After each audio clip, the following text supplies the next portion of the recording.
देखिए, supreme court से आज हमें ये राहत मिली है कि ये जो रेगुलर बेंच है उसमें जुलाई फर्स्ट वीक में जब भी कोर्ट खुलेगा तो उसके अंदर ये सुना जाएगा और तब तक जो भी लोग हैं जिन लोगों पर ये ख़तरा मंडरा रहा था उनको कहा गया कि वो पीएम उदय में या जो भी वो रिलीफ ले सकते हैं वो ले लें और अपनी एप्लीकेशन जिस तरह से पीएम उदय में और दूसरे लोग उसमें कवर हो रहे हैं उस तरह से इन लोगों को भी अपना इंडिविजुअल एप्लीकेशंस देनी है और उसमें हम लोग भी अपनी तरफ से पूरा देंगे क्योंकि ये जो एरिया है, देखिए 2014 का जो प्रोटेक्टेड लैंड है, जो 2014 का पार्लियामेंट ने प्रोटेक्ट किया है, वो उसमें आता है अनऑथराइज रेगुलाइज का पार्ट है और बाकायदा ये पिक एंड चूज़ वाला डीडीए ने अपनाया है जो कि गलत है।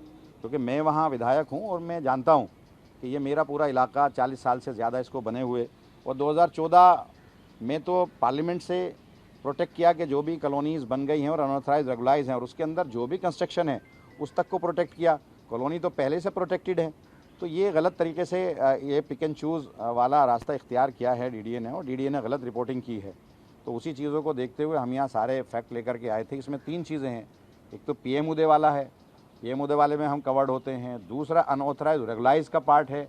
कुछ एरिया तो ऐसा है जो 75 में अनऑथराइज रेगुलाइज हुआ है, कुछ एरिया उसके बाद अनऑथराइज रेगुलाइज हुआ है और ये तो बटला हाउस का मेन एरिया उसके पीछे तक का सारा जो है वो अनऑथराइज रेगुलाइज का पार्ट है। और तीसरा जो 2014 में पार्लियामेंट ने जो प्रोटेक्ट किया है कि 2014 तक जो भी कंस्ट्रक्शन हो गया, जो भी कॉलोनीज़ हैं वो उनको तोड़ा नहीं जाएगा, तो उसमें भी हम कवर्ड होते हैं। तो गलत कर रहा है डीडीए और उसके लिए हम लोग आए हैं और हमें पूरी इसको जुलाई में सुना जाएगा, जो रेगुलर बेंच सुनेगी और उसमें हमें पूरी राहत मिलेगी। अमानत भाई के एमएलए हैं, ये बताइए कितनी बड़ी दिक्कतें वहाँ लोगों के सामने आ रही, कितने लोग इफेक्टेड? देखिए, आशियाना बड़ी मुश्किल से लोग बनाते हैं और आशियाना बनाने में ज़माना लग जाता है और ये लोग उजाड़ने चले आते हैं। मैं इनसे पूछना चाहता हूँ, ये कैसे तय करेंगे कि मैं अनऑथराइज रेगुलाइज का पार्ट नहीं हूँ या 2014 में जो प्रोटेक्ट किया पार्लियामेंट ने उसका पार्ट नहीं हूँ या जो पीएम उदय है उसका पार्ट नहीं हूँ। ऐसा तो हो नहीं सकता कि एक मकान पीएम उदय में आता है, एक मकान सेव होता है, 4 मकान नहीं होते, फिर 4 मकान सेव होते हैं, एक नहीं होता। ऐसे तो हो नहीं सकता। अगर इनकी कोई लैंड है तो वहाँ पर अनऑथराइज रेगुलाइज अगर कॉलोनी बन गई है, मैं मानता हूँ वो डीडीए की लैंड है, अगर डीडीए की लैंड में भी अनऑथराइज कॉलोनी बन गई है तो वो भी प्रोटेक्ट है। अब से पहले बहुत सारे तमाम केसेस में कोई ना कोई लैंड किसी ना किसी एजेंसी की रही है, तो वो जो जीएनसीटी एक्ट है उसके अंदर तो हम लोग प्रोटेक्टेड हैं पूरी तरह से और डीडीए ने गलत बयानी यहाँ आकर के की है। अगर इन लोगों को तभी नोटिस इशू हुआ होता तो ये सब नौबत नहीं आती। क्योंकि मैं विधायक हूँ, मैं जानता हूँ सारे नक्शे हमारे जो हैं सरकार के हैं और सरकार ने सब चीज़ों को प्रोटेक्ट किया है। अनऑथराइज रेगुलाइज का पार्ट है, तो ये गलत कर रहा है डीडीए।